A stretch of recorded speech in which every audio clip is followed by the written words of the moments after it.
بسم اللہ الرحمن الرحیم۔ السلام علیکم ٹو کلاس، آپ لوگ کیسی؟ امید ہے کہ سب بچے خیریت سے ہوں گے۔ ہم نے آپ کی اردو کی بک شروع کی ہوئی ہے جس میں آج ہم سبق نمبر 13 آؤ مل کے درخت لگائیں، یہ ہم نے اس کی ریڈنگ حل کی تھی۔ آج ہم اس کی مشقی سوالات کر لیتے ہیں۔ ہم نے کیا سمجھا؟ پہلا کویشچن ہم نے کر لیا ہوا ہے آلریڈی، الفاظ معنی کا۔ آپ دوسرا کرتے ہیں، درست جواب کے سامنے ٹک مارک کا نشان لگائیں۔ الف، اسکول میں منایا جا رہا تھا صفائی کا دن، شجرکاری کا دن، بچوں کا دن، ماحول کا دن۔ کس کا؟ شجرکاری کا دن۔ اور پھر ہے کہ بے ہے، اسمبلی میں گیت گایا، جماعت دوم کے بچوں نے، جماعت سوم کے بچوں نے، جماعت اول کے بچوں نے، جماعت پنجم کے بچوں نے، جماعت پنجم کے بچوں نے گایا تھا۔ اچھا، پھر آگے ہے کہ آخر میں تقریر کی، جماعت پنجم کے بچے نے، استانی صاحبہ نے، پرنسپل صاحبہ نے، اور وائس پرنسپل صاحبہ نے۔ اب نیکسٹ کویشچن ہے، کویشچن نمبر 3، دیے ہوئے سوالوں کے جواب لکھیں۔ الف ہے کہ بچوں نے کون سا گیت گایا؟ بچوں نے یہ گیت گایا بیٹا کہ آؤ بچوں آؤ مل کے درخت لگائیں، آؤ بچوں آؤ مل کے درخت لگائیں۔ اور پھر ہے کہ درختوں کے کوئی سے 2 فائدے لکھیں۔ اگلا کویشچن اور اس کا جواب یہ ہے کہ درختوں کی لکڑی سے کیا بنتا ہے؟ فرنیچر اور کھیلوں کا سامان بنتا ہے۔ پھر نمبر 2 ہے کہ درختوں سے ہم آکسیجن حاصل کرتے ہیں۔ یہ کس کو پتہ تھا؟ سب بچوں کو پتہ تھا۔ Good, very good. اور اب جیم ہے کہ اگر آپ درخت لگانا چاہیں گے تو کہاں لگائیں گے؟ نمبر 1 ہے کہ ہم درخت لگانا چاہیں گے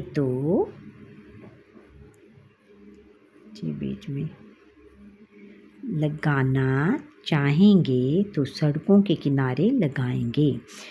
پھر نمبر 2 ہے، پھر ہم اپنے گھروں کے سامنے درخت لگائیں گے۔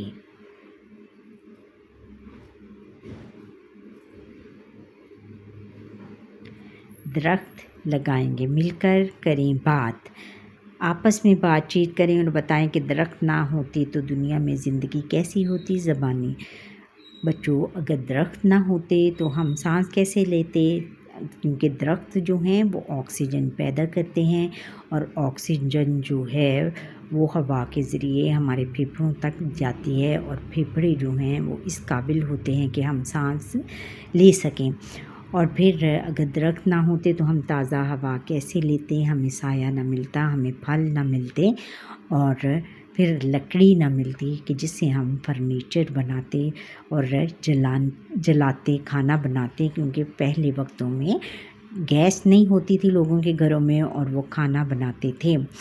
اور پھر یہ ہے کہ درختوں سے کھیلوں کا سامان بھی بنتا ہے۔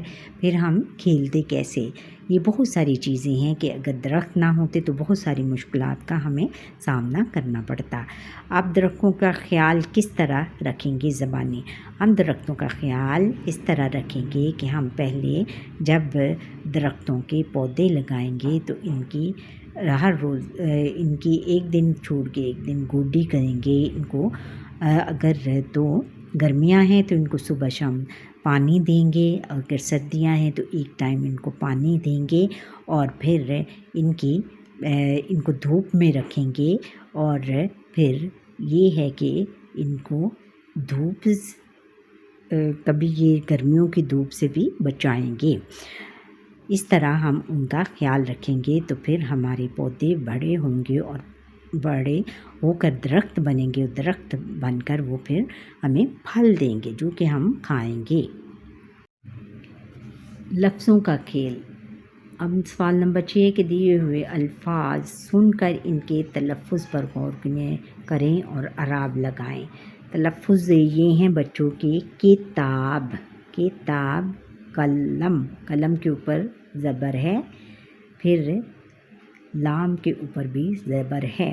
کاغذ، قمیض، پھر درخت، پودا، فرنیچر، کرسی، یہ میں نے اعراب لگا دیے ہیں. ان کا آپ اسکرین شاٹ لے لیں اور پھر اپنی کاپیز کے اوپر لکھ لیں. قواعد سیکھیں، دیے ہوئے جملے پڑھیں اور سمجھیں. بھائی جان کتاب پڑھ رہے ہیں. یہ کیا ہے؟ فعل حال ہے کہ یہ موجودہ زمانے میں جو کام کیا گیا ہو اس کو ہم فعل حال کہتے ہیں. میں 2 دن پہلے اسکول گیا تھا، اور جو کام ہم کر چکے ہوتے ہیں ان کو وہ فعل ماضی میں آ جاتا ہے. ہم اگلے ہفتے پشاور جائیں گے. فعل مستقبل ہے، جو ہم کام کرنے والے ہیں یا کرنے جا رہے ہیں اس کو وہ مستقبل میں فعل مستقبل اس کو بولتے ہیں. اچھا، پھر دیے ہوئے جملوں کے سامنے فعل حال، فعل ماضی یا فعل مستقبل پر ٹک مارک کا نشان لگائیں. جیسے کہ جملے ہیں، یہ جملے ہیں فعل حال، فعل ماضی اور فعل مستقبل. چڑیاں چوں چوں کر رہی ہے. یہ کیا ہو گیا؟ فعل حال ہے، یعنی ابھی کر رہی ہے، یعنی سامنے جو زمانہ جاری ہے، یعنی ہم ابھی کر رہی ہے. پرانے زمانے میں لوگ پیدل سفر کرتے تھے. یہ کیا ہو گیا؟ کرتے تھے، یعنی یہ زمانہ گزر چکا ہے. یہ کدھر آ گیا؟ فعل ماضی میں. اسد لکھ رہا ہے. یہ فعل حال میں، ابھی لکھ رہا ہے. ہم کل اسکول جائیں گے. یہ اسکول جائیں گے یعنی ابھی ہم نے یہ کام کرنا ہے. جو کرنا ہو کام وہ کس فعل میں آئے گا؟ فعل مستقبل میں آئے گا. ہم پچھلے مہینے کراچی گئے تھے. یہ کیا؟ فعل ماضی ہے، گئے تھے یعنی ہو چکا ہے یہ کام. میں بڑی ہو کر ڈاکٹر بنوں گی. یہ فعل مستقبل ہے. مستقبل میں بننے والے کو ہم ڈاکٹر کہتے ہیں، یعنی ڈاکٹر بننا ہے ابھی اس نے مستقبل میں.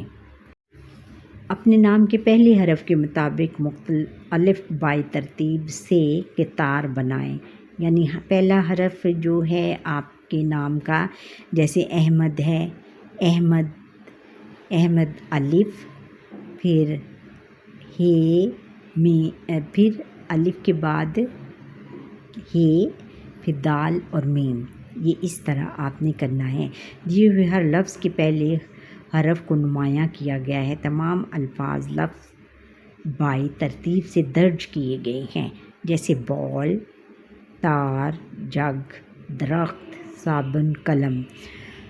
اب سوال نمبر 9 ہے کہ دیے ہوئے لفظوں کو الف بائی ترتیب سے لکھیں. جیسے یہ لفظ انہوں نے دیے: مور، شاخ، تارے، وقت، لوگ، دھات، رابطہ اور چیز. اب اس میں پہلا لفظ بائی ہم نے کرنا ہے کہ پہلا لفظ کون سا ہے؟ تارے. پھر ہے چیز کہاں پہ؟ یہ چیز. پھر ہے دھات آئے گی. پھر رابطہ، پھر شاخ، پھر لوگ، پھر ہے آگے مور، پھر وقت، لاسٹ میں وقت آئے گا. آگے ہے کہ پڑھیں. درج ذیل عبارت درست لفظ اور روانی سے پڑھیں. صحت مند رہنے کے لیے ضروری ہے کہ صبح سویرے اٹھیں، سیر کو جائیں، ورزش کریں، وقت دانت صاف کریں اور نہائیں. صحت مند رہنے کے لیے کھانے پینے کا بھی خیال رکھیں، صاف ستھری اور تازہ چیزیں کھائیں. جن چیزوں پر گرد پڑی ہو، مٹی یعنی بٹی پڑی ہو یا مکھیاں بیٹھی ہوں وہ ہرگز نہ کھائیں. صحت اللہ تعالیٰ کی بہت بڑی نعمت ہے، اس کی حفاظت کرنا بہت ضروری ہے. یعنی اس پیراگراف میں انہوں نے بتایا، صحت کے بارے میں بتایا کہ ہمیں گندی چیزیں نہیں کھانی چاہیے. سب سے پہلے کہ ہمیں صبح سویرے اٹھنا چاہیے، سیر کو جانا چاہیے، ورزش کرنی چاہیے یعنی جس کو ایکسرسائز کہتے ہیں. پھر دانت صاف کریں، نہائیں. صحت مند رہنے کے لیے کھانے پینے کا بھی خیال رکھیں، صاف ستھری اور تازہ چیزیں کھائیں. جن چیزوں پر گرد پڑی ہو یعنی مٹی پڑی ہو یا مکھیاں بیٹھی ہوں، مکھی اور مٹی والی چیزیں ہرگز نہ کھائیں. اگر ان کو کھانا ہے تو دھو کر کھائیں، وہ ہرگز نہ کھائیں. صحت اللہ تعالیٰ کی بہت بڑی نعمت ہے. بچوں، صحت جو ہے، صحت مند جسم اور صحت مندی اللہ تعالیٰ کی بہت بڑی نعمت ہے. اگر ہم صحت مند ہوں گے تو ہر کام بہت آسانی سے کر سکیں گے. اگر ہماری صحت بہت خراب ہوگی تو چھوٹا سا کام بھی ہمیں بہت بڑا لگے گا. بیماری کی وجہ سے اس کی حفاظت کرنا بہت ضروری ہے، اور ہمیں اپنی صحت کی حفاظت کرنی بہت ضروری ہے۔ پھر کچھ نیا لکھیں، اپنے اسکول کا پتہ خوش خط لکھیں۔ اب آپ اپنے اسکول کا جو بھی آپ کے اسکول کا نام ہے وہ لکھیں۔ میرے اسکول کا نام تھا گورنمنٹ گرلز ہائی اسکول شاد باغ لاہور۔ شاد کے آگے کوما، شاد کے آگے کیا، سکتہ، پھر باغ سکتہ، پھر لاہور کے آگے خاتمہ ہے۔ آؤ کریں کام، سوال نمبر 12 ہے، استاد محترم کے ساتھ مل کر اسکول میں پودے لگائیں۔ یہ آپ کے اسکول میں کرنے والا کام ہے۔ اچھا بچوں، یہاں پر ہی ہمارے آج کے لیسن کا وقت ختم ہوتا ہے۔ آپ کو یہ میرا لیسن کیسا لگا کمنٹ کر کے ضرور بتائیں۔ اگر اچھا لگا ہے تو چھوٹا سا کمنٹ کریں، لائک کریں، شیئر کریں، اور جو بچے میرا یہ فرسٹ ٹائم لیسن دیکھ رہے ہیں وہ سبسکرائب ضرور کریں۔ اللہ حافظ۔